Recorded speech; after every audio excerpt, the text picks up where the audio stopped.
Go Blue, everybody. After a rough Saturday, it's time to bounce back. But how do we do it? It's all coming up next on Michigan Wolverines Live.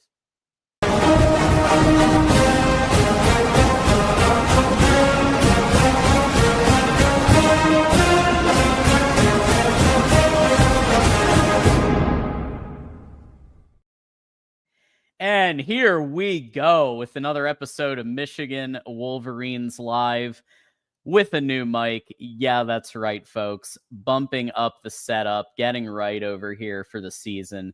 It's Central Michigan Week, episode 216. We're coming to you live from YouTube. We're coming to you live from Twitch. We're coming to you live for about 15 minutes on X. But if you're on X, you're going to want to jump over to YouTube pretty quick here. We want everybody on YouTube, ideally. And then when you're on your commute, check us out on radio, Apple Podcasts, Spotify, Amazon, iHeart. Leave a rating or review. And of course, as you join us, as always, hit that like button, hit that subscribe button, share this out with at least one friend. If you guys all hit the like and subscribe, share with a friend. Contributions, no contributions, that means the world. So please consider doing that and helping get this thing out there.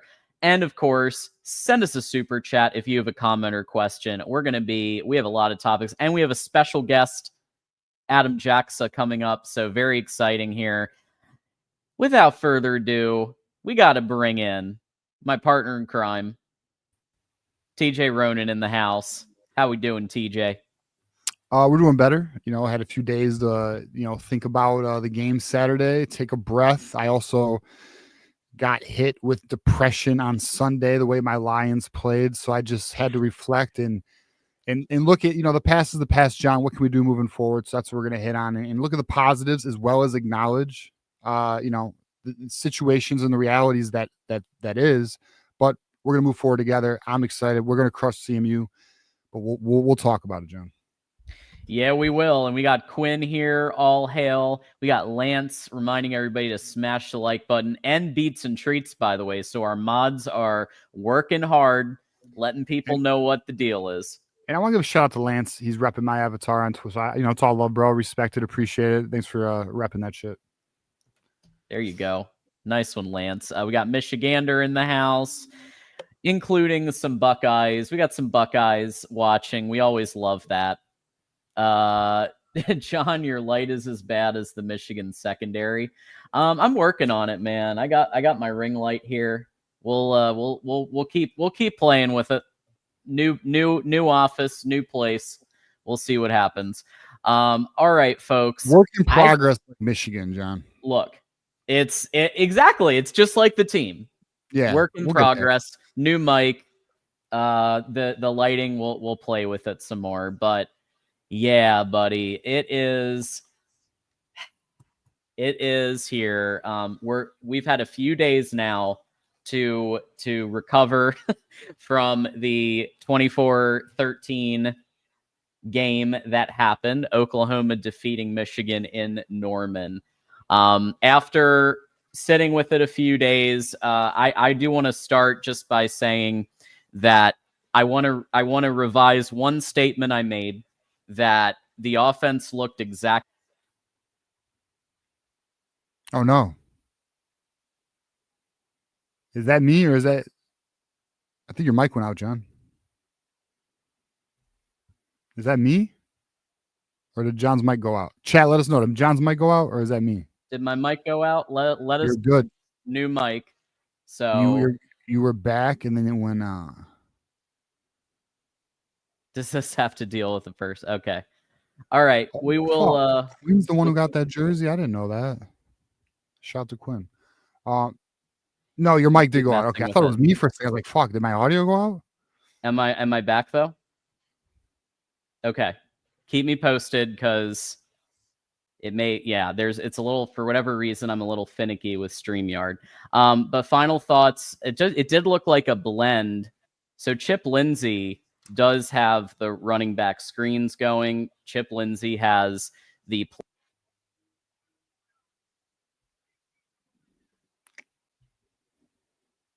Mike's out. Fuck.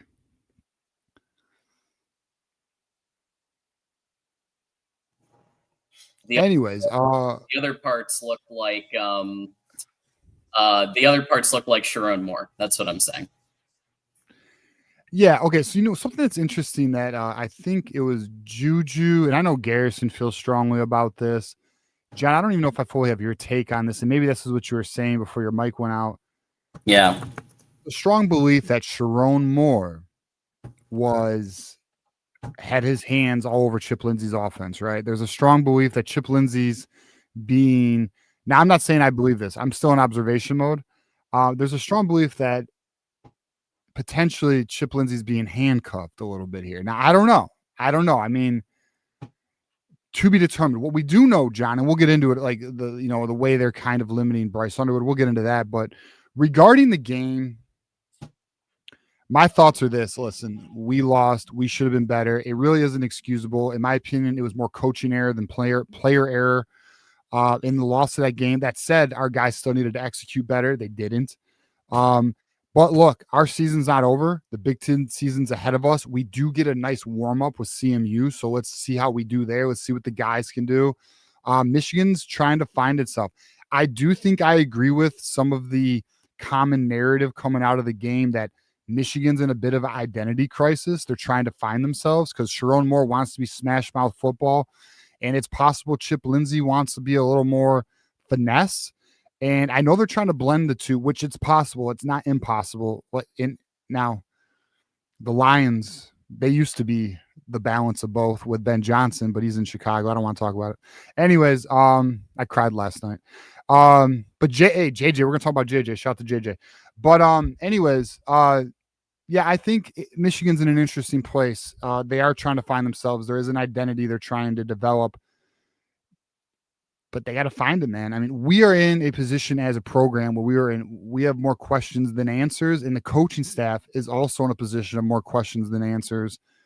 But CMU should give us a good spot. I think, it should help us find ourselves. And the interesting news too is, and we'll talk about this when we do the Central Michigan preview, Shamari Rose is supposed to be back. Rod Moore might be back. You're getting some of these talented guys. I mean, Jaden Sanders is a true freshman. Been getting reps, and he's been scoring well by PFF. What's interesting, too, about the PFF is a lot of guys actually scored well besides the defensive line. Like, a lot of the defense actually scored well. Offense has some questions. The offensive line's had some questions. Crippen's not been the greatest. But we'll see. Again, to be determined. It needs to be a learning lesson. And I'm going to tell you right now. I'm going to tell you this right now. And then I will get into the Bryce Underwood thing, which I've been dying to get into. Sharon Moore has got to rally the team right now. And just so you know, I don't think he has not lost the team. I want to stress this. I'm not saying he's lost the team, but I'm saying they got to make this Central Michigan. They got to take it out on Central Michigan. That's what I'm trying to get at. They need to take it out on Central Michigan. All their frustrations all week, right? They got to take it out. And then after they do that, they got to get ready for Nebraska. The mind's got to be on Nebraska because we're on the road to Nebraska. But, John, if you got anything on that, and then I can kind of hit on the Underwood issue that's bothering. Yeah, just keep me posted on. I switched my mic over. We'll have to deal with that fine. Later. But basically, here's the issue is, I do think it's looking more like Sharon's the common denominator. Like, here's the problem. Like, last year and this year, you don't have the 2023, the 2022 offensive line anymore. So you can't just pound it inside zone up the middle and expect to bust out like we used to. Still did have one very successful run play, but you can't just expect. When you have a Ferrari, you don't leave the Ferrari in the garage. You let the Ferrari out. And Bryce Underwood can run the ball. He's capable of running the ball. He's capable of throwing downfield. You may need to scheme around the fact that the O-line has holes, but at the end of the day, that's the main issue, like lack of identity. And I think that has to come from the top. And so what I'm very interested to see is, with Sharon Moore going to be out for CMU, during the week after CMU and into Nebraska, how does the offense look? With Chip Lindsey ideally having more say in his own offense, and then obviously the defense, as Sharon said himself in the press conference, probably good enough to win. I think it was still a little soft in the middle. There were some places where I think we all can agree there's a lot of room for improvement. But I think if the offense was doing what they were supposed to do, the defense did probably enough, although they could have contained Mateer a little more. I think they could have had a spy a little bit more on Mateer. But yeah, I think at the end of the day, like, this was a winnable game. I understand it's a tough opponent. Those lines are some of the best lines in college football, Oklahoma's lines. But I just think Michigan could have won this game with the talent that we have, and I think it's a coaching situation that we need to look at. Michigan could have won that game. I will push back on your defensive point because I feel we did not get enough pressure. Mm-hmm. I just feel the defensive line really did not play well. And where the hell is Rayshon Benny? If anyone can find Rayshon Benny, let me know, because he seems to be missing even though he's playing. And I'm very surprised by that. I would have thought Benny was a lock. He was one of the higher graded defensive tackles in the Big Ten last year. Unbelievable. I don't know what's going on there. But we're going to find out. I mean, look, Central Michigan's their next opportunity to figure out how to devise more pressure, figure out what they need to do, find themselves. I mean, look, Wink started slow last year. I wouldn't say Wink played. I will say I don't think Wink coached terribly Saturday, but the defense has got to get tighter. They got to get cleaner. The tackling, John, that's got to get a lot better. That's kind of on some crap. That's not very good. Not effective performances with tackling or getting pressure for me, which is why I'm hesitant on defense. That said, John, my biggest gripe is a recent comment by Sharon Moore, which I'm going to share with the audience. I'm not going to lie, this bothered me a lot. I'll get into it, and I will also argue the counter perspective. I'll argue my position, and then I will give you the counter position, because I do understand the counter position, but I don't agree with it. So Chris Ballas here shouts him from On 3. Sharon Moore says Bryce Underwood can be used as a runner, and eventually will be, John. Eventually. Bro. One day he will be. Maybe against Ohio State he'll run 4 times. But you know what, John? You better have 2 quarterbacks. That drove me absolutely batty, because that's weak. I'm sorry. That's weak. Like, you go out and get Bryce Underwood and you don't let him do what he does because you're worried about him getting injured. That's some Ohio State soft behavior. I'm sorry to tell you. That's some soft behavior. That's a good point, John. I think that is some soft ass shit. And I'm going to also say this. You know what, Coach Sharon Moore? And look, again, I want you to succeed. I really do. First of all, you just telegraphed every defense you're about to play that you're scared to run Bryce Underwood. That's crazy. Secondly, if you knew you needed 2 quarterbacks, then you should have got 2 fucking quarterbacks. What are you doing? Pay the money to get 2 quarterbacks. And if Mikey Keene is, and by the way, Mikey Keene, by all accounts, is at full participation in practice now. Are you saying Mikey Keene is not a backup quarterback? Then why'd you get Mikey Keene? I think Mikey Keene is a backup quarterback, by the way. But regardless, what are you doing? So you're telling me, Sharon, you're going to limit the ability. You were going to make your quarterback one-dimensional, limiting your offense. Did anyone see that run? Or that play? I'm sorry, where Underwood gave the threat of a run and he was able to throw that ball to McCauley because the defenders moved up. That's what that dual threat capability does for you. And now, John, I have another tweet that I want to share from the head coach of Oklahoma, John. And it says here, bro, when asked about how intriguing it was to see how Arbuckle ran Mateer at Washington State, Venables points out to the Eagles, the Ravens, the Bills, and other NFL teams that run their QBs. Says everyone does it, John, because it creates an advantage when the QB can run like Mateer can. You know what, John? I know a quarterback who can run like fucking those NFL quarterbacks. I know a quarterback who can run like Josh Allen. Oh wait, you mean Bryce Underwood? You're talking about Bryce Underwood? I've heard of him. Yeah. Heard of it. Is he possibly the number one high school recruit to come out of high school and the greatest generational quarterback since Trevor Lawrence out of high school? Yeah. Maybe fucking use him. Listen, here's the deal, bro. Bryce Underwood does not need to play hero ball. Play smart. Slide. Get out of bounds. Use him as a weapon. This is a red flag. So now we are week 2 into the season, John.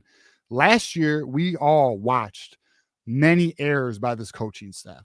I am now seeing my very first red flag of the season by this coaching staff. And it is, I don't have 2 quarterbacks, so I don't want to run my star quarterback. I don't want to give my team an advantage on the field. I'm going to handcuff the best player on my offense because I don't have a fucking backup. You're playing scared, Sharon. And I'm going to be honest too. I'm very concerned. I don't want to go too far into this because I don't, and it's so early in the season, and I'm on the verge of saying things that like.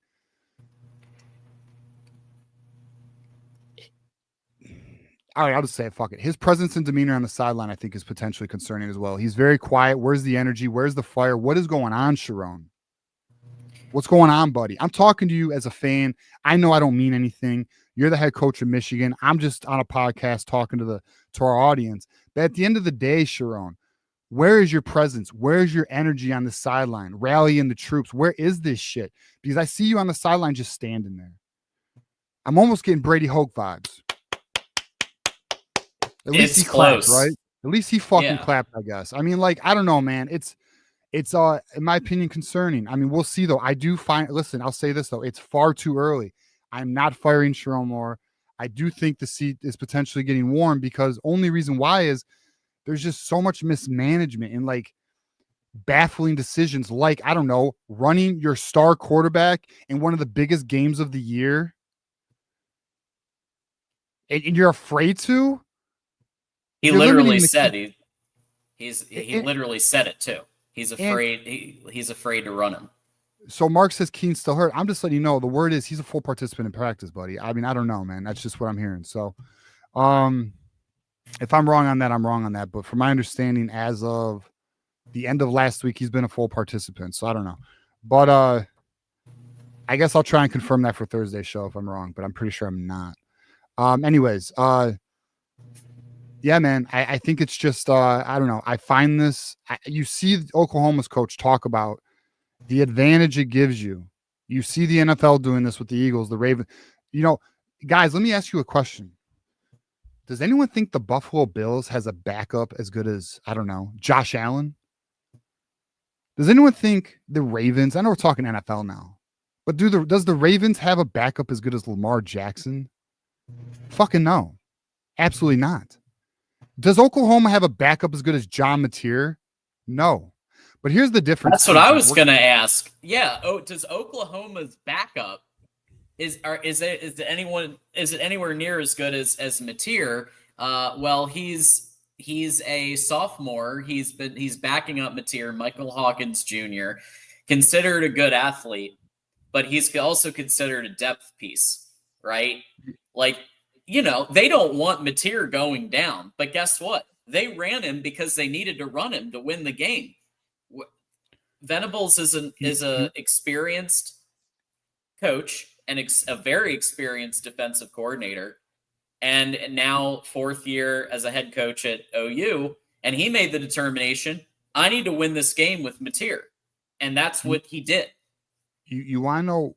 There's 2 things, but you want to know what the difference is between Venables and Sharon Moore? Venables' back is against the wall right now. Sharon Moore is feeling a little comfy. He's feeling a little comfy, bro. And I think that's dangerous. Sharon Moore and I don't mean him being I don't mean him having job security is dangerous. I mean the mentality of comfort is dangerous. Like, I think he is not Listen, Jim Harbaugh, let's just listen. Same thing with Jim, right? It wasn't until his back was against the wall that Jim Harbaugh said, "You know what? Fuck it. We're either gonna do it or we're gonna die trying." I need Sharon to get that attitude real quick, because you know what? That's the attitude he had against Penn State. That's the attitude he had against Ohio State. Where's that attitude? You're going into this season like you got time, brother. And not only that, listen, you know what? We're gonna call it what it is. This is some soft mentality shit right here. I don't understand this. You can't be scared out there. You can't be playing scared. And then the other thing too is how telling is it that and I'll be honest, I can't believe Sharon said this, man. You better have two quarterbacks. So what did every quarterback in that QB room just think to themselves after hearing that outside of Bryce Underwood? I don't know, man. We Wild. suck. Yeah, coach thinks we're terrible. Well, first thing I'm gonna do is I'm gonna give credit though. At least he said it. You know, some coaches wouldn't even say it. I mean, at least he said it, so he'll get that credit. At least he was honest with us. But at the same time, oh, Dodigan's back. Look at that. But at the same time, I don't know, man. Red flag. All right, here we go. So I'm just gonna call. Listen, boys, you know that we call it like we see it here, and we're gonna call it we see it. This is a red flag, in my opinion. We'll keep our eye on it. We'll see how this goes, but that's a questionable ass decision, in my opinion, John. Yeah, and look, we've been saying for 10 months Bryce needs help. We said it from the second it was announced that, like, I'm pretty sure on that show that we did, that was the call-in show celebrating Bryce Underwood, we said he needed a wide receiver, elite wide receiver, elite left tackle. Where is that? Like, there's maybe half of a wide receiver right now. Like, Donovan McCulley it seems like the best option out of everybody. Samaj, I'll give Samaj a little. I think he's improved. Yeah. But Samaj should be your third, fourth option. But he should be your third, fourth option, not your second. And Marlon Klein's into like, all right, now I'm making excuses. I mean, at the end of the day, it's not good enough, John. Now, they did try to get the alpha receiver. There was many attempts to try and get one in from last cycle, not only recruiting but portal. They are trying. I can understand that.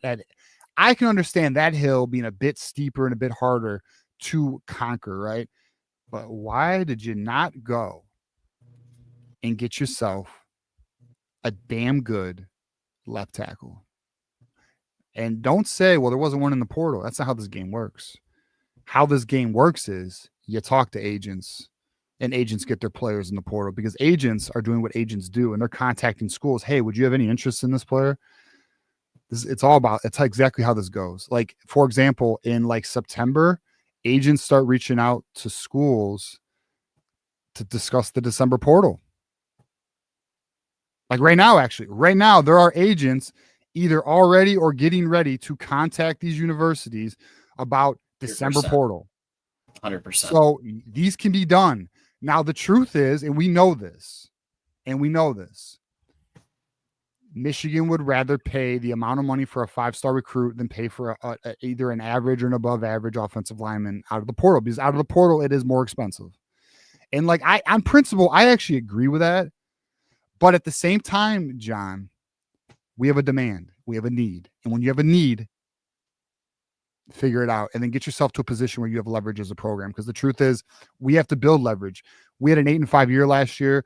You have to, when you are either a new company or you are so I'm going corporate as well as going, athletic here. Sure. So you are either a new company, a startup, or you are a football program that is coming back from a down year. You have to overspend a little bit to get back into a position of leverage. Period. Mm-hmm. And then look at these other schools. Look at Ohio State. They're going out and getting whoever they want, and they won a national title with a team of partly mercenaries, partly existing people, a blend of all of it, and they won the national title. And that's the path to shoring yourself up. Like, speaking of like my own personal experience, like, so I own a company, and I'm in a position now where I have leverage within my company, and I can choose and decide who and what I want to work with. But where before I was taking what I could, right? taking what I could, trying to cut deals, having less profit margin on projects, right? But now, not no more. Now I'm in a position of stability, and now I decide the quality of like what I want to do, what I don't want. That is where you need it. So in terms of the football program has to get back to elite status. When you're at elite status, players will come to you. Players will come to you at a discount because 1, you're getting developed to the NFL. 2, you're winning, and 3, you're being showcased, right? And then now Michigan does have an ace up its sleeve with the academics. That matters, but it's not nearly as high as it used to be. Okay. So Michigan has to find itself back in a position of leverage. Unfortunately, John, we're going to go a little off topic, but on topic. Sure. But now that I just debated myself in my head, it wouldn't even fucking matter because the NCAA was coming after Jim Harbaugh. But I was saying, like, Michigan, Jim Harbaugh had this program at such a superior position after winning 3 Big Ten titles, after winning a national title. If the NIL was in place and Michigan was on board with Jim Harbaugh, damn it, we'd be a juggernaut. But it is what it is. It wouldn't happen. And at the end of the day, the NCAA was out for blood. So, like, my entire thought is destroyed. But Sharon's got to get this thing back on the tracks, bro. Just has to. It's very true. And you can't be scared to do it. Mm-mm. Or because the truth is too, if he's going to play scared, he may not be able to see his vision through. You know, like the slow play might not be the way, in my opinion. Yeah, you can't do that at Michigan. This is Michigan. It's supposed to be an elite university with elite play. Won the national championship less than 2 years ago, and yet last year was supposed to be the rebuild year. And I thought we were going to have a good showing in this game. I thought they were going to find a way, because here's the thing. Also, I actually don't hate that they tried to go 12 personnel. They tried to pound the rock. What I didn't like was that when that didn't work, they didn't have a plan B. That's what I don't like. Like, if it had worked, cool. It didn't.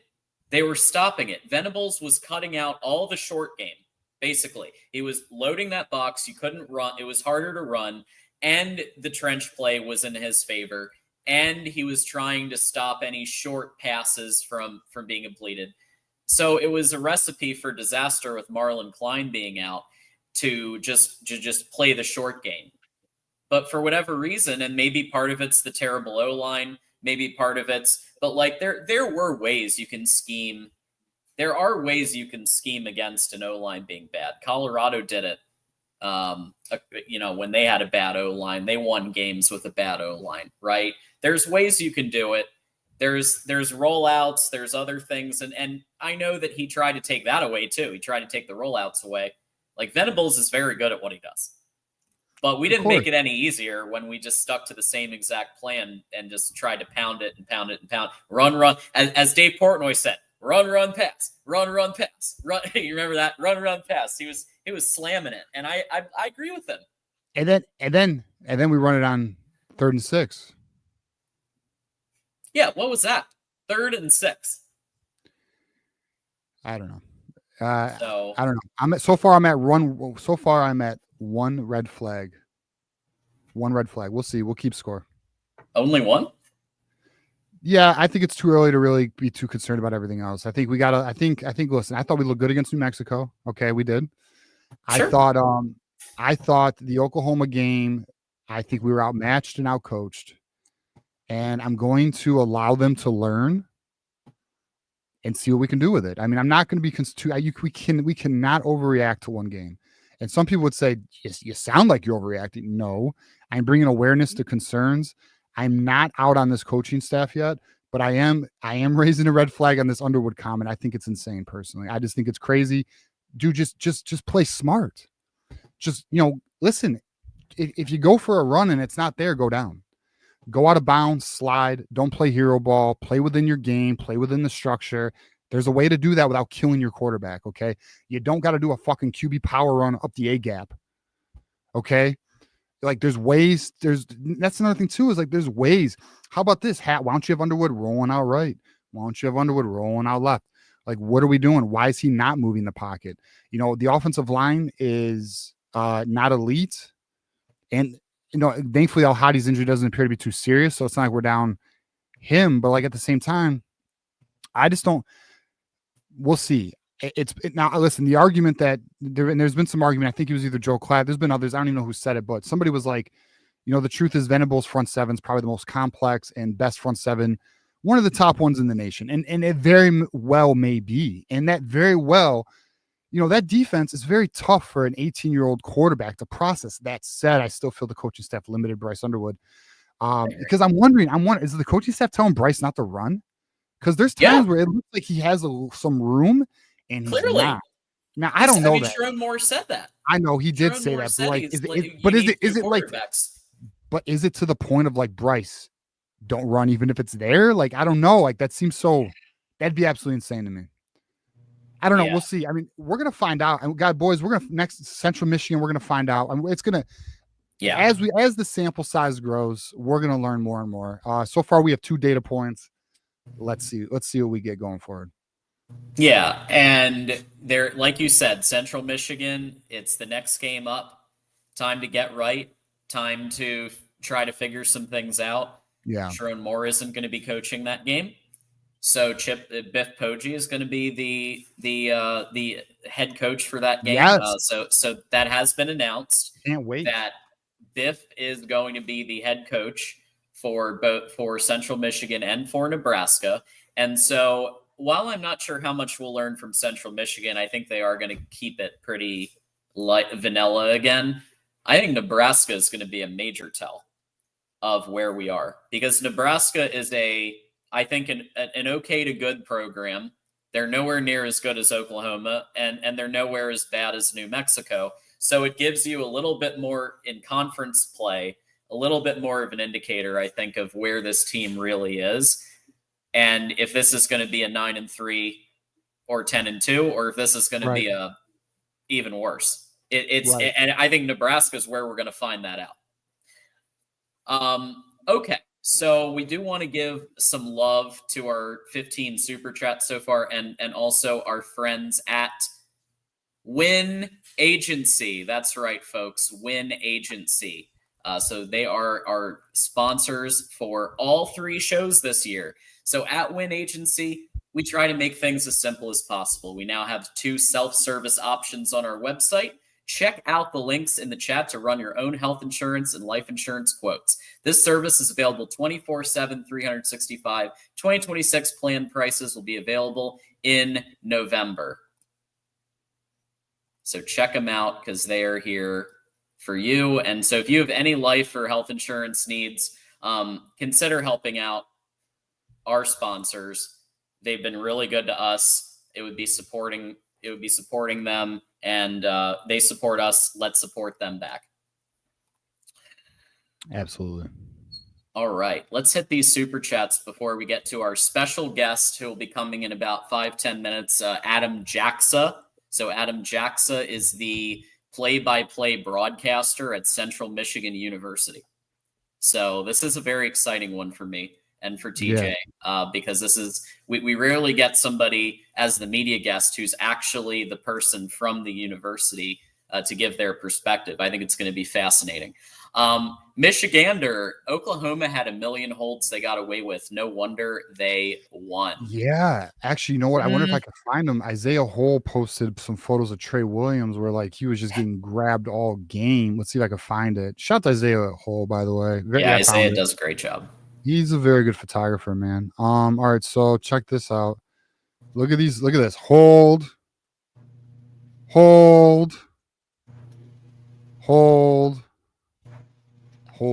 I mean, pretty wild, right? I mean, and by the way, these photos are amazing. Wait, did I share those? Right? Everyone. I don't think I saw that. Did Fuck you me, bro. sharing? All right, hold on. Time out. My bad. Hold on. Shame on me. All right, now I gotta bring it back. I was just talking to myself, huh? Well, I was wondering, brother. You got to let me know. I was wondering what was going on. All right, let me pull it up. My bad, audience. My bad. I thought I had it for us. See, what's dumb, John, is it takes you to the screen, but then you got to pull it up here. There we go. So essentially, look at the hold. I mean, is that not obvious? The damn shoulder pad's yellow. And here's another one. Look at that. I mean, look, what are we doing, man? You know, It's hard Whatever. for I'm me not to gonna blame the blame refs though. I'm not blaming the refs on that game. officiating. Yeah, that No. was on us. It was on us. 100% on us. That shit sucks.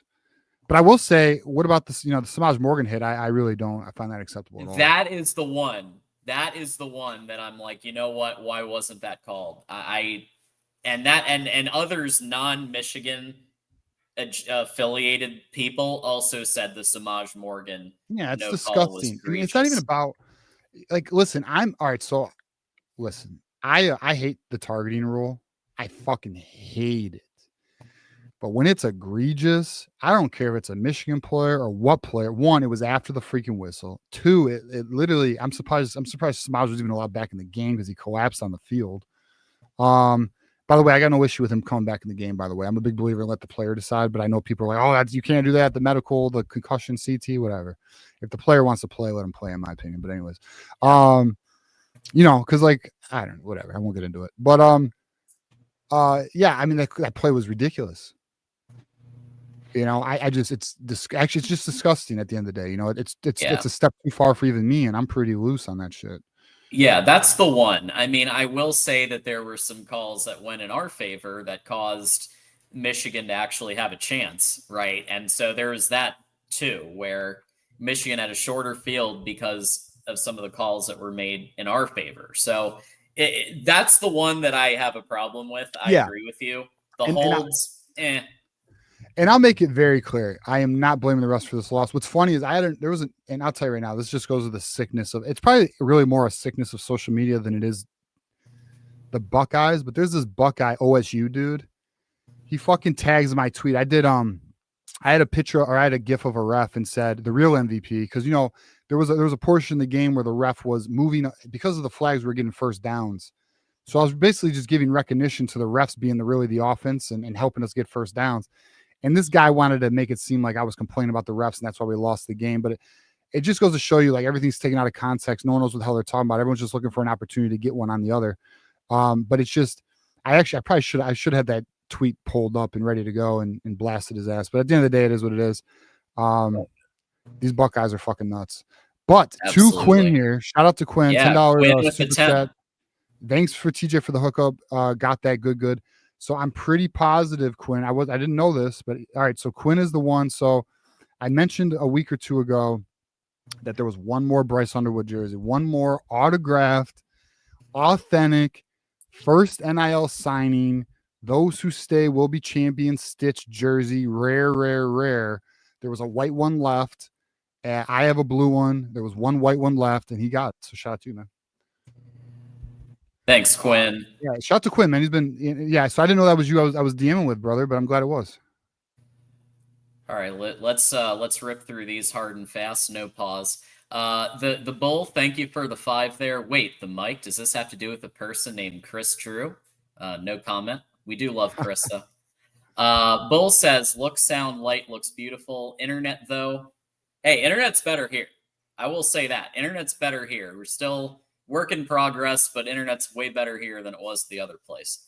Michigander, Sharon basically admitted that he held Bryce back in the play calling back. That's what we said.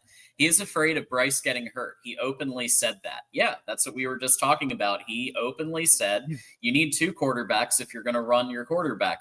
And I don't agree with that in a game with the stakes of Oklahoma. Like, that was a game you do you throw the kitchen sink at that game. You can't lose, bro. Like, he's playing scared. And listen, as much we are gonna own our own shit, right? We come at Ohio State all the time about being soft. Mm-hmm. Pretty soft mentality. I'm sorry. We're gonna call it like we see it. Michigander said, "What if Biff is a better in-game manager?" What if? We're gonna find out. Yeah, we are gonna find out. Daniel said, with the 10, I honestly can't wait until this staff is chased out of Ann Arbor, their ass. This isn't the time to find themselves. The time to figure that out is spring ball and fall camp, not against cupcakes. So, yeah, I mean, again, it was just disappointing. The team wasn't ready. Team wasn't prepared. I mean, I understand the frustration. I'm not ready to fire the coaching staff. We'll find out. I mean, listen, I think we need more data before we can draw conclusions on what these coaches are. It's all new still, right? They're still finding themselves. They're still see, unlike the NFL, there is no preseason. So let's just see what the boys can come together with. Detective Loki says Sharon looks like he just saw Chernobyl happen on the sidelines. Absolute 1,000-yard stare. He does seem to be very out to lunch on the sidelines. I know. He looked very fired up before the game. I know. I was like, oh, hell yeah. I like this. I like this, Sharon. I know. But then during the game, it went back to the vacant. I am not. Lights are on, but nobody's home. I do not love the presence or energy on the sidelines. I'm not feeling it. I don't like that. It's just, it's not. He doesn't seem to have the games. I'll be honest. He seems overwhelmed. Seems a little overwhelmed. Yeah, Sharon basically admitted he didn't care to win the game to save Bryce's legs. That's how you get fired. That's not a Michigan man's mentality. Yeah, you're going to need, like, look, I get it that not every game is going to call for Bryce to run 10, 15 times. But that one did. That one did. And there were openings. There were openings to run. Listen, there's a way to run your quarterback recklessly, and there's a way to run them responsibly and make a defense honest. There's a way to do that. And like, and the fact that this coaching staff can't figure out how to do that, red flag. Absolutely. 89 Dr. Funk, thank you for the 20. Do you guys think that Moore is a placeholder to serve the suspension for the school? Once that NCAA business is done, if Moore doesn't make the playoffs by next year, he's gone. So I do. So all right, where I agree with you is he will get another year. So he will be back next year. Next year will be his prove it year. And just so you know, he's acting that way. I feel the program's acting that way, and he's acting that way. I will say I don't think they look at him as a placeholder, because the reason why is they're investing way too much money for a placeholder, right? The donors are really putting in a lot of money. The program acts like the goal is to compete for Big Ten titles and playoff berths. I don't think they view him as a placeholder. I actually believe they believe that Sharon can build this program back to prominence, but to be determined. Thank you, 89. Quinn, thank you again for the 10 here. I like Moore until now, but in all seriousness, what credentials does he have to be the head coach of the Michigan Wolverines? Well, let me ask you a question. What credentials did Kirby Smart have to be the head coach of Georgia by that logic? What credentials did, I don't know. I mean, just keep going. Like Dan Lanning, what, like none of them were head coaches before. They were coordinators that then became head coaches at major programs and won. And to be fair, Sharon has won some big games, but this isn't the formula to win big games, what we just saw. I agree. Yeah, I mean, I don't know, man. I mean, it's again, boys, I'm just going to say too early to draw conclusions, but at least be aware of it, you know. Von Mitchell with a really interesting question. If Sharon goes 8-4 this year, should he be fired? Seat's hot if he's 8-4. I think Seat is scorching. He's getting another year. I'm just going to let you know they're not going to fire him. They're not. It's not going to happen. Absolutely. Michigan won't do it. They won't do it. They're going to give him another year. We would have to miss a bowl, I think. It would need to be like some 6. I'll be real with you.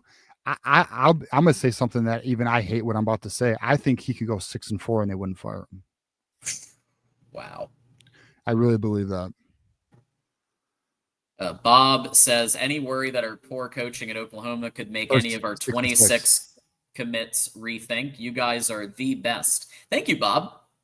Of course. I mean, you see it all the time with if teams, if let's just, again, let's not get ahead of ourselves. I want to try and not lose, like, we got the seasons ahead of us. Let's see what happens. But if the team performs poorly, you see it all the time that recruits will jump ship and go to another program. I mean, we've capitalized on that in the past. I mean, Derek Moore came from Oklahoma because they fired their coach, and then they hired Brent Venables, and then we got Derek Moore, right? So, yeah, I mean, it's, we got Keon Saab because of that stuff. I mean, like that stuff happens. To be determined. It's too early for that thinking, Absolutely. 89 Dr. Funk is back. Thank you for the additional 5 here. I saw Haynes get blown up on a screenplay by a cornerback because Samaj ran around him. Too many miscommunications on the field. That's coaching.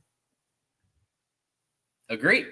There were miscommunications. There were miscommunications between Bryce and his receivers. There were miscommunications with the play action. When play action was utilized, sometimes Bryce was looking the wrong way. There were miscommunications and issues all throughout the game. And that is absolutely on the head coach and on the coordinators, 100%. Von Mitchell, in the age of the portal, programs like ours shouldn't have rebuilding years. Preach. Agree. Competition is big, and Big Ten is ramping up each year. Yeah, with the portal, 2 rebuilding years in a row, not okay with a program of this level. No, it's really, I mean, not all right, but let me tell you the reason why. The reason why Michigan did this to themselves. They were late to the NIL party. So we had recruiting classes in the late teens. And now a lot of this fan base, and I'm going to call them out because I was arguing till I couldn't breathe. We needed to recruit better. This isn't going to, if you don't, I used to argue all the time on the message boards. If you don't adapt, you die. I had the fucking mob after me, but me, I don't care. I hold my positions. And at the end of the day, I feel validated in my position. But point being is Michigan for 2 years did not adapt and evolve to the NIL era. They didn't start paying players until a year ago, March. They didn't start paying high school recruits until a year ago, March. So, and then it put us behind. And now we are reaping the unfortunate sins of the program. I mean, although I guess that's like really an oxymoron. Like it's a sin to not pay, like paying players is actually moral, but you know what I mean? I want to go down that road. But point being is the errors of the program not evolving with the times has put this team in a position where we do have gaps on the roster. It's true. It's true. Landscapes by Focal Point with the 5. I think the Morgan hit was targeting. Also, be prepared to be screwed over all season. Facts. That no hammer situation is causing this on-field call, no call. I'm sure it plays a role in why some of the decisions have gone against us, including the Barham appeal. The Barham appeal, I don't know if Barham would have been not allowed to play Oklahoma in other situations. Okay. I was going to say, I love a good conspiracy theory, but I really do love a good conspiracy theory, but I'm not, I was like, I don't really buy this, but then you just brought up that Barham thing. And that's like the one that I'm like, you're converting me because I can't believe that was Barham held. I cannot believe that was insane. Insane. They would have and that's why Joel Klatt is right when he says there should be 2 layers of targeting.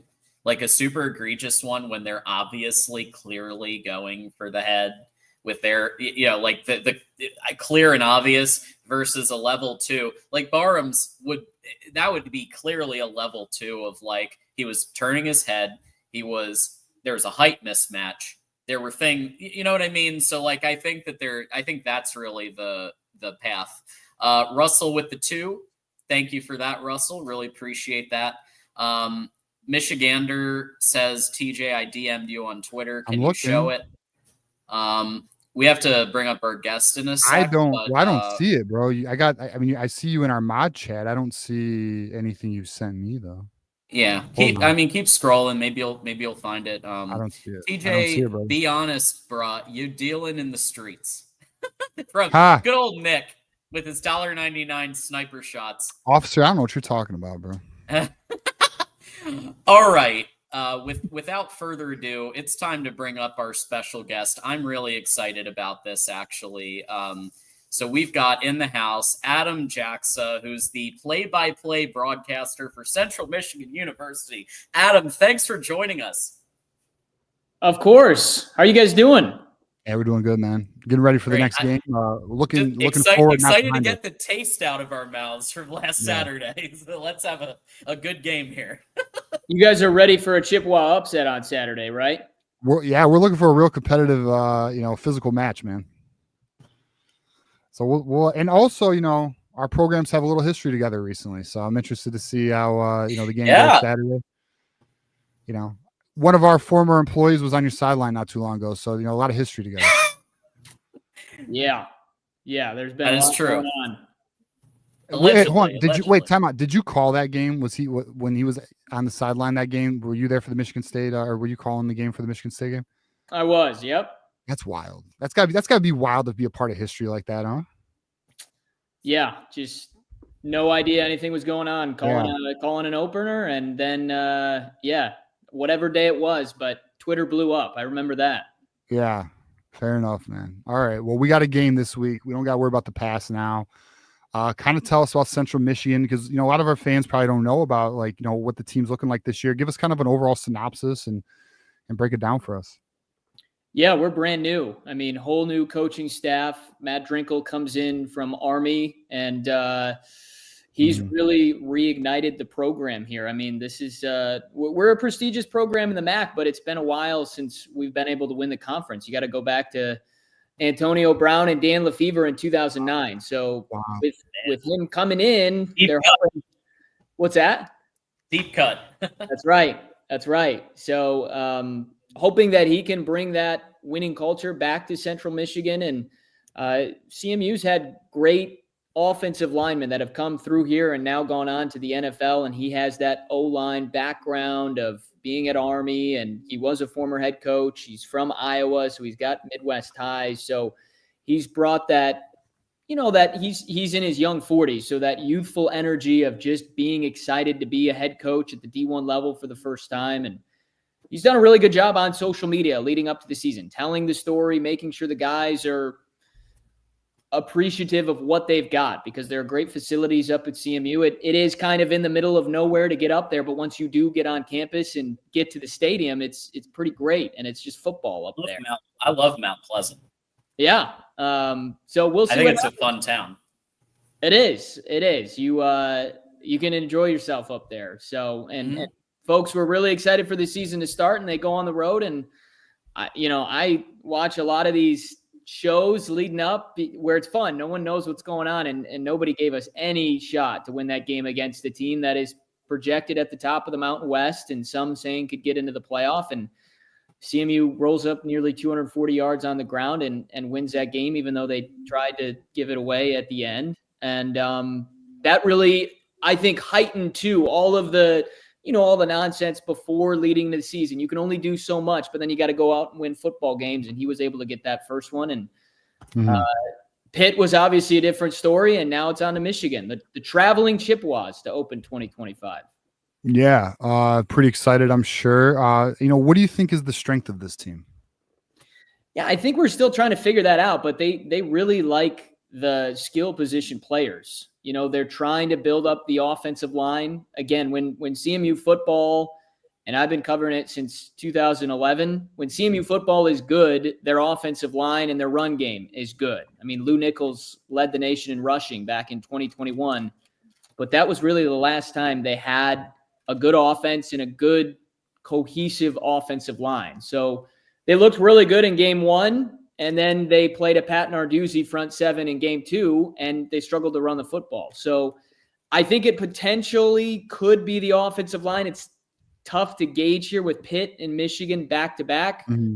But for sure, they've got three quarterbacks that are good. They've got wide receivers and running backs and tight ends that they feel really good about. So right now, I know skill position is a strength, and we'll see if offensive line is a potential strength once they get a little deeper into the season and in MAC play.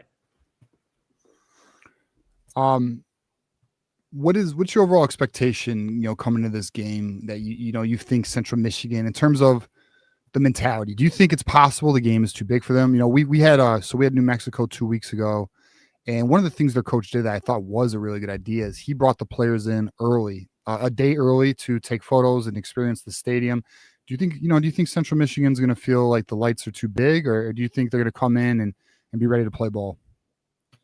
I think they'll be ready. I mean, hey, does that mean that they're going to come in and win or keep it within a possession? Right. I don't know. It's you guys are a Power 4 ball club out there that's coming in pretty pissed off after a loss at Oklahoma. Yeah. But, this program goes on the road a lot.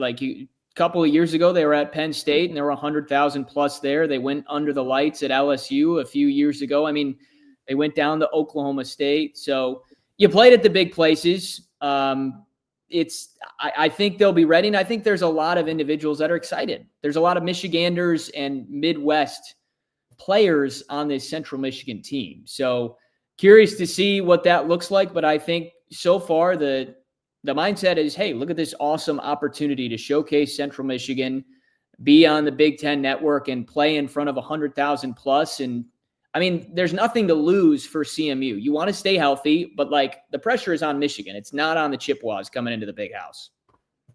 It's true. It's true. And it can't be understated that Sean Cronin's defense, y'all are bringing back, am I right, 7 returning starters, which may actually cause a scenario, given what we just saw at Oklahoma, where Michigan's offensive line, Giovanni El-Hadi, may be out for the game.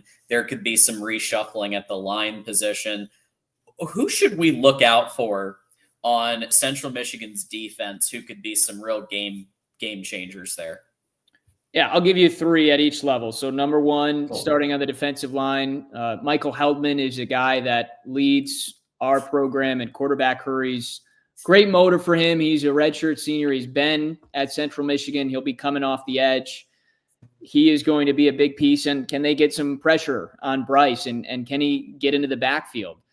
At linebacker, Jordan Kwiatkowski is redshirt senior. He had an interception, great interception against Pitt on Saturday to help. I mean, CMU was down 24-3 in that game, and he gets a pick late in the first half. They get a touchdown. They get it back to 24-17 in the third before Pitt rattled off 21 straight. But he's a thumper, big guy. You can feel him in the hole, and he moves pretty well for how big he is. I think he's like 235, 6 foot 235. So he looks short and stocky, but he moves really well. And they're relying on him again after he led them in tackles last year.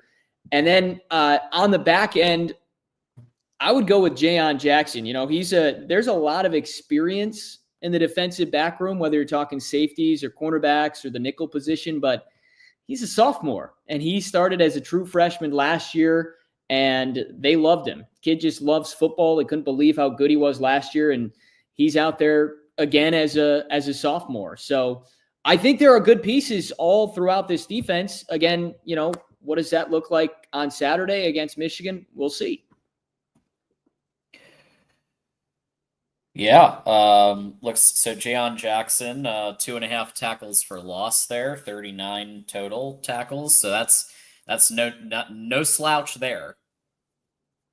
Yeah, and again, he was a true freshman when he did that last year. So and he's not like this overarching big dude, but like he got a chance to learn from Dante Kent, who just got drafted by the Steelers last year, and he's wearing Dante's number 4. So I think not only him getting on the field and being a part of their defense last year, but also getting to learn from Dante Kent was huge for helping his growth as a second-year player.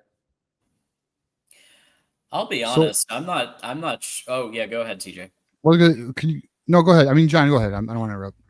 Well, I'm just saying. While I'm pretty sure Michigan's defense may have an edge going the other way, I'm not sure what to think about this matchup yet. I need to see it play out because maybe it's just my confidence is a little shaken after Oklahoma, but this could be a bit closer of a battle than everybody's expected. I think so. I mean, listen, 27 points is a lot, and I not yet. Maybe Michigan turns into this high-powered offense, but they've got an 18, 19-year-old that's in his third game and 18, trying to figure things. It's like it wasn't.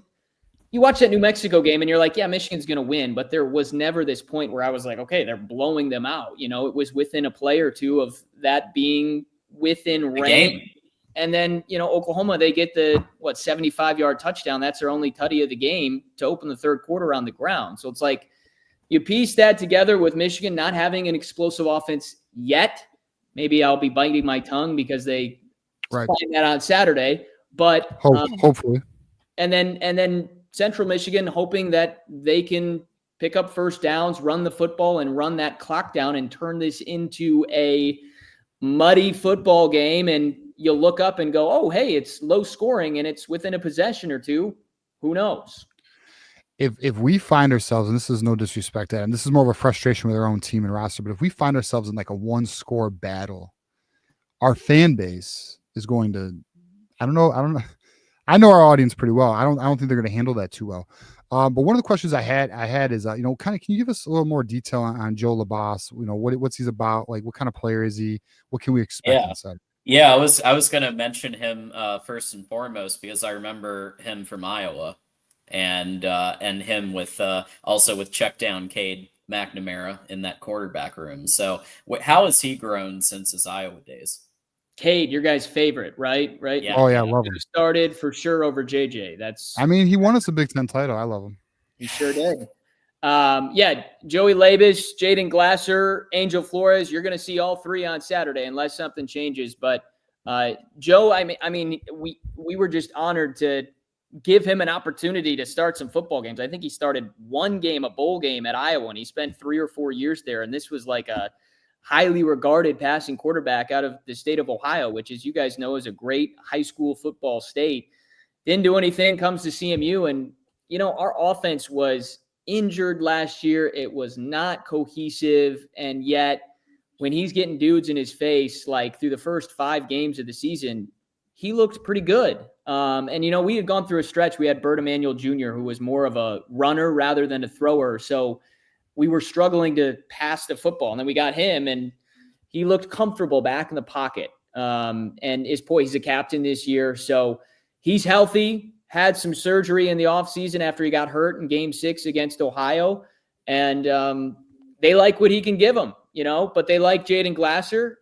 I think Jaden, obviously not to the extent and the national height that Bryce Underwood is getting, but he's the same story. You ask Jim Chapin, our offensive coordinator and quarterbacks coach, he flat out says Jaden Glasser will be playing in the NFL. And he's 19. Kid is 19 from Tampa. He played in just a few games last year. He started a few games at the end of the season because we had so many injuries at quarterback. They think he's the most talented in the group, but just raw. And they've put him in third down situations, key spots. So it's been a weird shuffling. And, just watching a lot of the Pitt previews, they were saying, okay, you have 3 quarterbacks, so you don't have one, and you run the football all the time, so you clearly can't pass.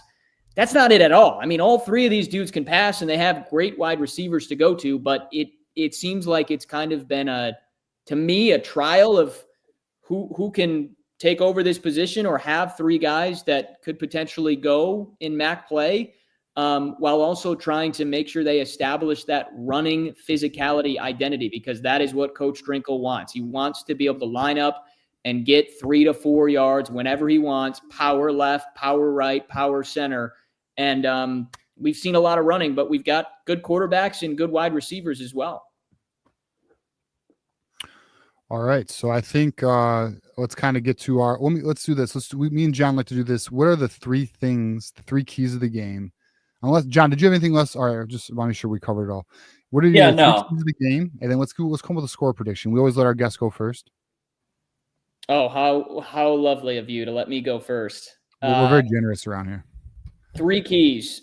Yeah. 41 rushes at Pitt. You guys will have to check this for sure, but I think it was 41 rushes for 40 yards. It was atrocious. And again, CMU's lining up against their strength. Pitt's front 7 is outstanding. That was going to be a challenge. Central Michigan has to run the football against Michigan. Like, they've got to, I'm not saying you need to run for 400 yards, but you got to keep them honest and get 2 to 3 yards on first down and keep yourselves within the sticks. That plays into the part. If you can run the football a little bit and keep the football, keep Bryce Underwood and that offense, despite it maybe not hitting its ceiling yet, keep them on the sideline. That is going to be a key in this game. And then the other 2 things that I would say, CMU's done a good job of forcing turnovers through the first couple of games. They got 3 against San Jose State. They got 1 against Pitt. I know Bryce hasn't turned it over yet, but can you get a turnover? Can you shorten the field and potentially give your offense an opportunity to maybe get some easier points? And then the last thing, you guys will know better than me. I think Haynes has had like 2 or 3 big runs for touchdowns. Oh, yeah. They're still trying to establish that ground attack. You absolutely cannot get beat on one of those big plays. You have to make Michigan earn it. If you do all of those things, easier said than done, I think you got a chance to be in this football game. I'm not saying you're going to win, but like, 27 points to me is a freaking joke. I mean, Central Michigan's not this rollover school. Like they go in and play these teams all the time. And with Michigan still trying to figure out who they are, I think if you play a clean football game, you got a chance to just be in it. Listen, I'm a CMU guy. I'm going to project them to cover the spread, and I think they're going to play much better than what they did last week, where they had some procedural penalties and they were offsides a couple of times. Are they going to win? I would love that. I'm not going to pick it because it is so incredibly difficult to do. MAC teams 1-36 going into the Big House. It just doesn't happen. So I'll go like 34-17 Michigan. Okay, fair enough. Respectable. I think so here's my 3 keys. Protect Bryce. Protect Bryce at all costs. Protect Bryce. The next key for me is the defensive line has to get pressure. Make Central Michigan uncomfortable, which should allow for, some 3-and-outs and things like that, potentially turnovers, etc. And then to your point, you hit on it. You got to win the turnover battle. Because the only way, in my opinion, the only way Central Michigan is going to be in this game or, make it competitive or even potentially the upset is if they win the turnover battle. If they capitalize on mistakes, whether it be fumbles, muff punts, or, Bryce Underwood making a mistake through the air, that is how Central Michigan can either stay in the game or potentially and listen, we are quite aware of some upsets in the Big House. We've been a part of a few, right? So let's avoid that and let's protect the football on Saturday. My score prediction, though, I have 42-13.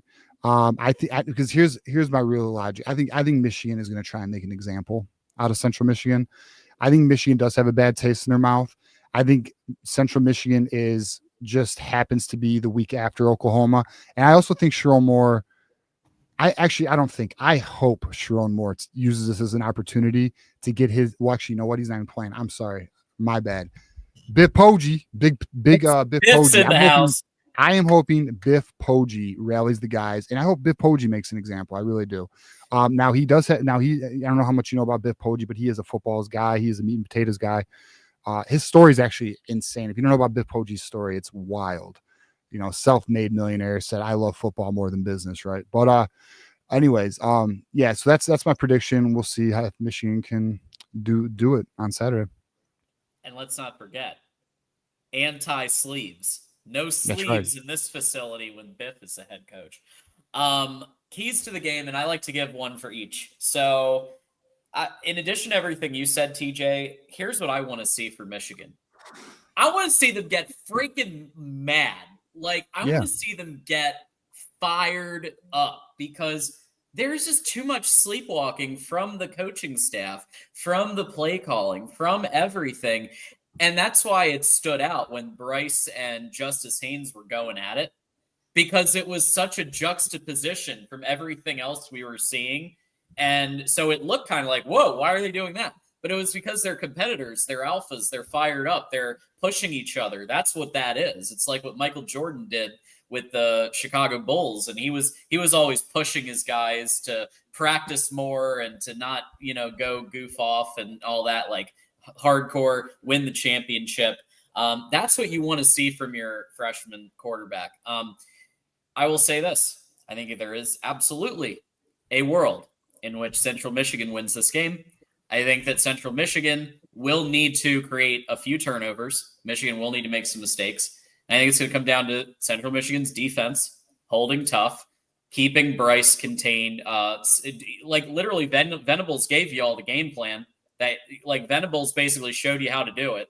Stack the box, take away the short, force Bryce to throw downfield. And then or dare them to actually run him, which Sharon Moore literally just said, we're not going to run Bryce, basically. So there is a path, I think, for an actual Central Michigan victory. However, I am going to pick Michigan. And I'm going to pick Michigan. I'm going to say 31-10. Okay. Very good. Well, we'll just have to see. Adam, just want to say thank you for coming on. We appreciate it, man. Hopefully you enjoy Saturday and have a good time. You're going to be in Ann Arbor, right? Calling the game? Yes, sir. I grew up, my dad would have loved Saturday. I grew up going to games and got hooked on sports going to Michigan football. So that's the awesome. fact that I went as a student to our last time in 2013, and I still have a picture, and now I'm going to get to call the game up there in the booth where, Bob Ufer used to sit and Frank Beckman, the guy I grew up listening to. I'm pretty stoked. So can't wait. Awesome. And I want to apologize, guys. If CMU wins, I will be insufferable. So I apologize. Do it. 100%. You earned it, bro. You earned it. Like, I have you'll nothing wrong win. with that at all, man. Yeah, I mean, you That's, should. And to be like honest, an App State level, like yeah. whole like devastate. Well, and also let's not forget, Florida just lost to USF. Huh? That just happened. So anything's possible. Adam, could you let us know where, if people want to follow your work, where can they find you? Where can they search for you? Let us know. Yeah, well, first off, you got to spell my last name right because it's very odd. Everyone says Jaksa. It's Jaksa, Jaksa, but it literally is first, last name. I'm on X. I'm on Instagram. I just got a TikTok recently to stay hip. And you go to cmuchippewas.com and catch the radio broadcast for football coming up this Saturday. If you're like, Doug Karsh, Jeff Levering, BTN, let's just go over to the away radio side. We got there you go. Hey, very good, man. All right, Adam. Appreciate you, man. Thanks for stopping by. You got it, guys. Thanks so much. Thanks, Adam. All right. Yeah, pretty cool, man. I like him. That's dude. So that is, man, we're 3 for 3. I like so far. I love the New Mexico guy. I thought he was cool as hell. Obviously, the Sooner Smiths, they're awesome, and he was pretty cool. I like. I know the audience. I know some in the audience got a little upset where he kind of mentioned Bryce Underwood and their quarterback in the same sentence or whatever. But Moose, and I think Nick took that one personal. But all good. He was cool. He's fun, man. And I took that the meme. I took that one personally. Yeah, took that one personally. Yeah, all good. Well, obviously, check it out noon Eastern on the Big Ten Network, and then TJ and I will be taking your calls for Michigan Postgame Live immediately after the game. Before we get to the other super chat and our final topic, we of course want to give this message from Win Agency. They've got a message for everyone in the community. We are fired up for another great season of Michigan football. The energy is electric, and with the new talent we have this year, I believe we have a real shot at stacking up some wins and making it back to the playoffs. At Win Agency, we want to help you win as well. We can help you find the right health insurance for you, your family, or your business. We also offer life insurance to protect the people you love, as well as smart investment strategies to help you build a strong financial future. Whatever your goals are, we have you covered. Let's cheer on our boys in the maize and blue and make this season one of the best to remember. Go Blue!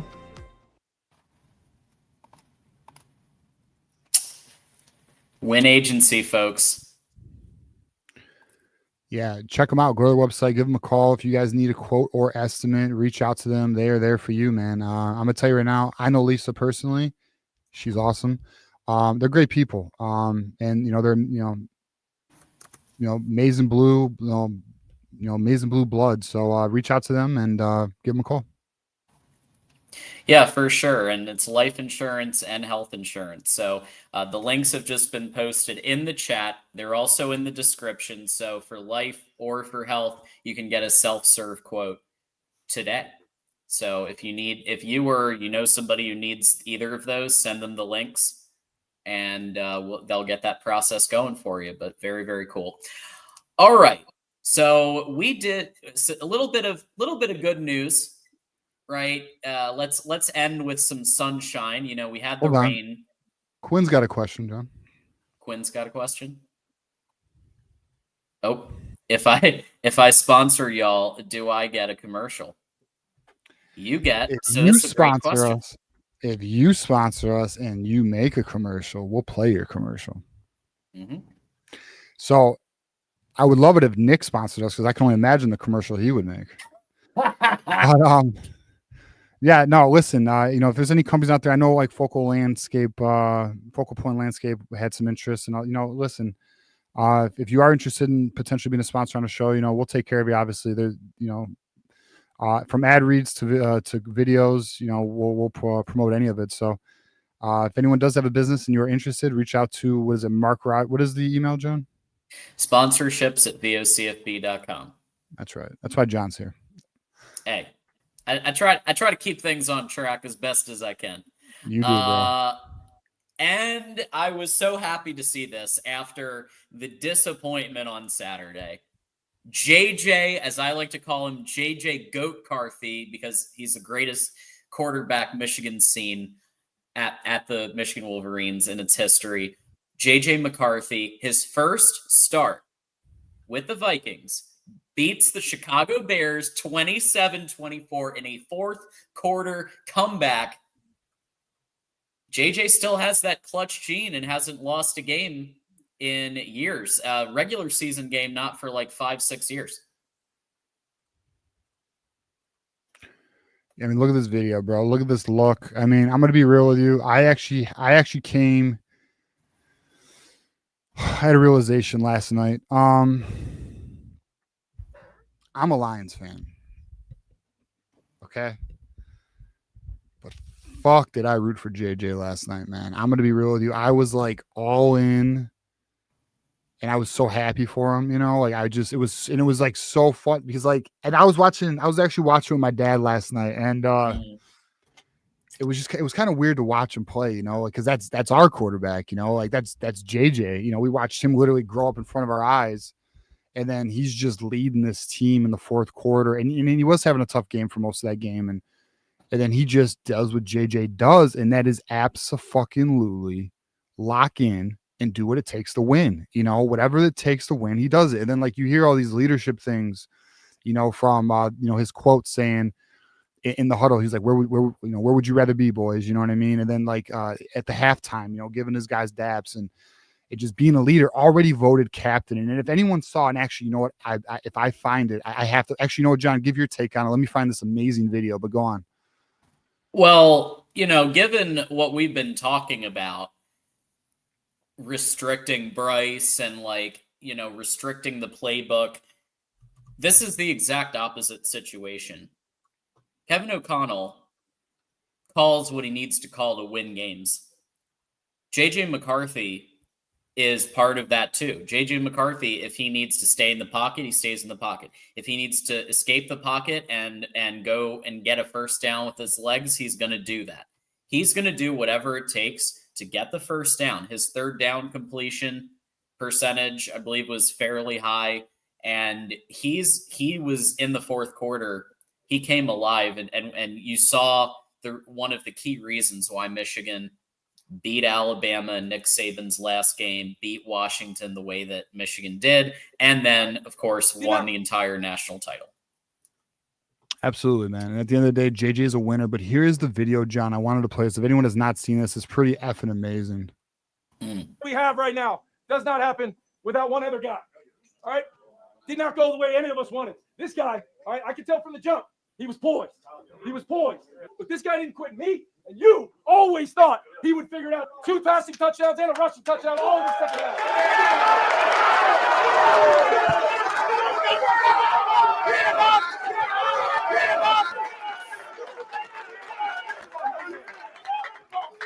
That's why you guys put a C on his chest. That's why he's going to break his neck right now.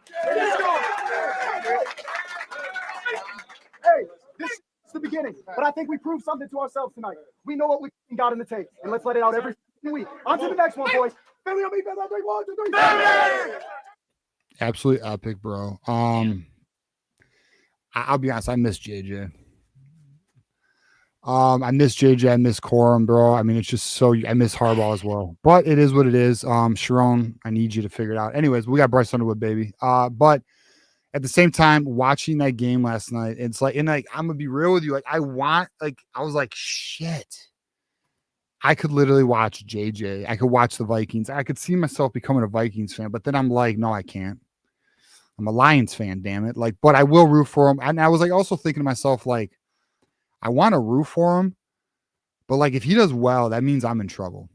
So yeah, I don't know. I'm like torn as a fan, but at the same time, like I loved watching him win the last night. And fuck Chicago, fuck Ben Johnson, you bastard, you left us. Anyways, and then you went to a rival.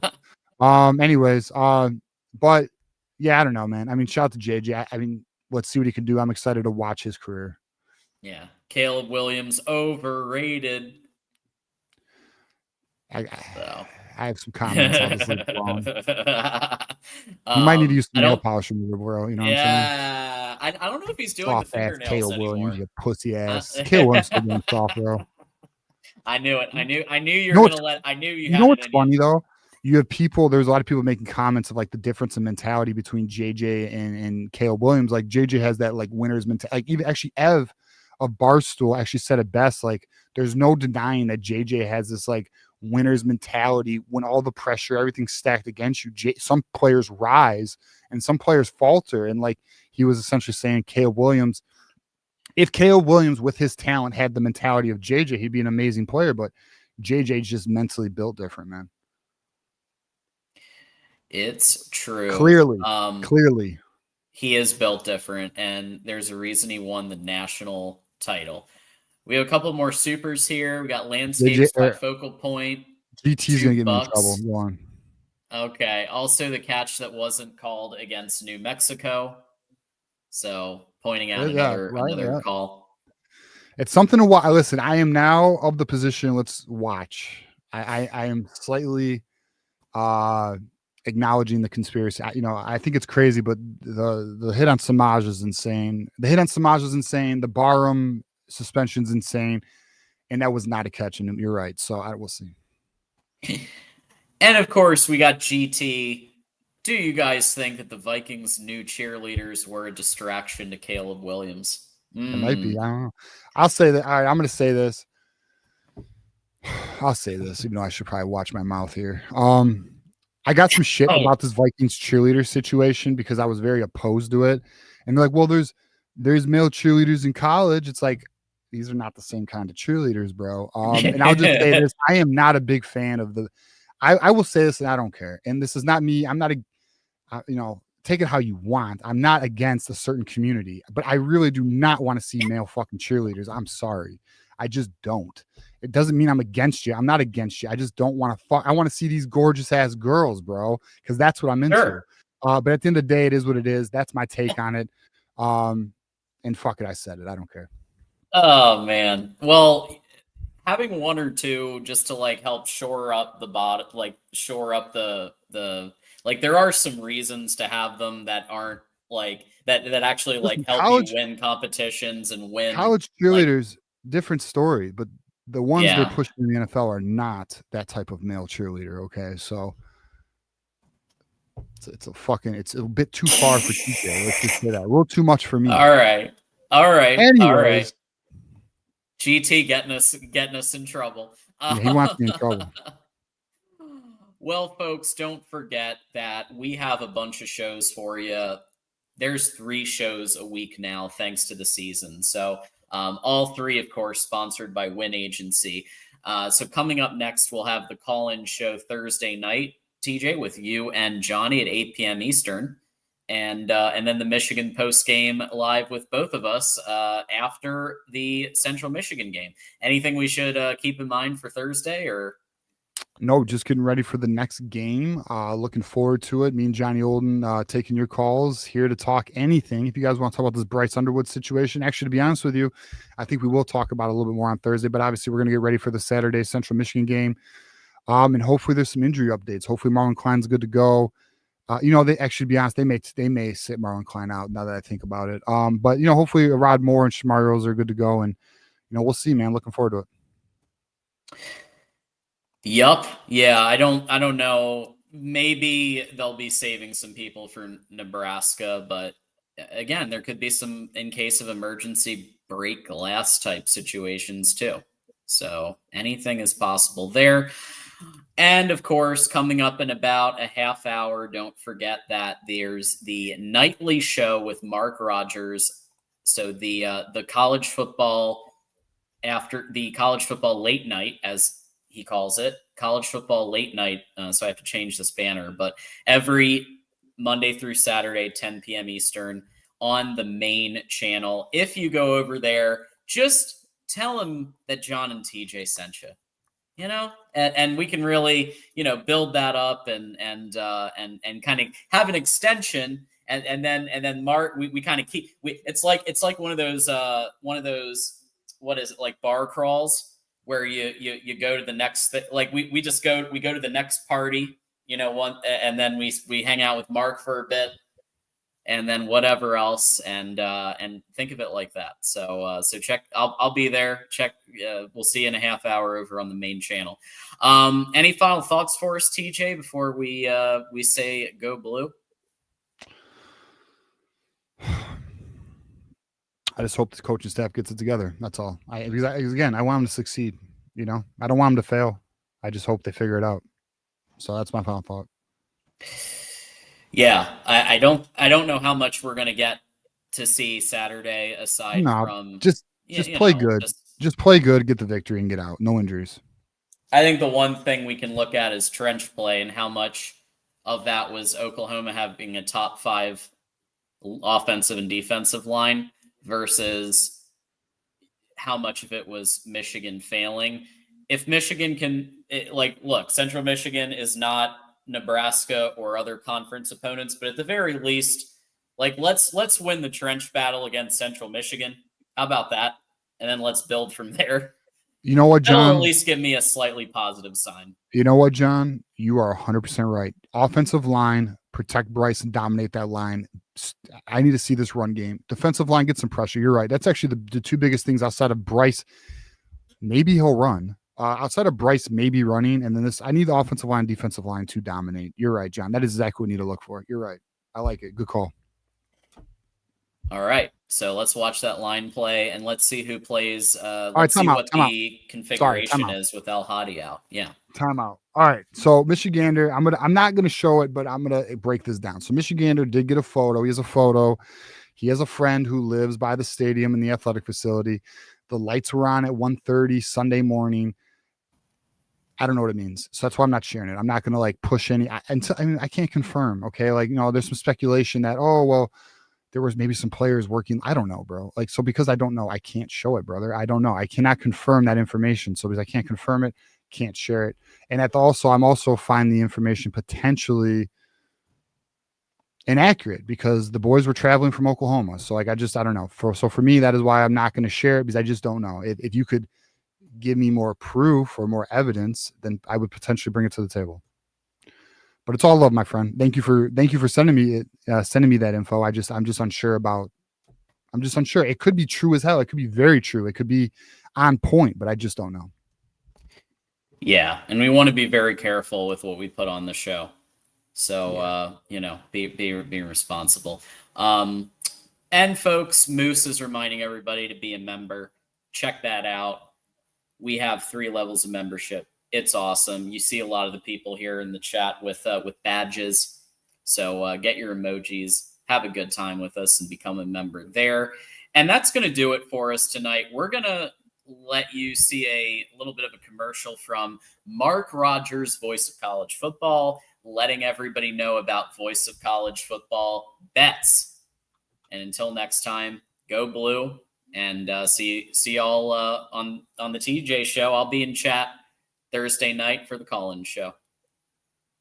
Go blue, and we'll see you soon. Go blue. College football is even more exciting when you've got some action on the line, and the games are even better when you're cashing in. And the Voice of College Football is the place to be to get the greatest value. Start with my picks. 75% against the money line, 58% against the spread, and I've got a 40-plus year track record. 11-0 in the college football playoff for me last year against the money line, 8-3 against the spread. And I'm just the warm-up act. Steve Merrill of Wager Talk is our ace in the hole, show stopper. 7 years with the Voice of College Football, over 30 years in the industry. Steve gives us analysis on all the big games, but you can't miss Steve's weekly under-the-radar pick. 28-12 against the spread the last 3 years. You also get picks from some of our top analysts here at the Voice of College Football, including Corey Bratta, Matt Zemek, and Steve Dace. Check out those numbers. Become a YouTube or Patreon member for just $99 per month. Go to the main channel on YouTube, click join, and then select the betting tier. Do the same thing on Patreon. Make 2025 a winner now.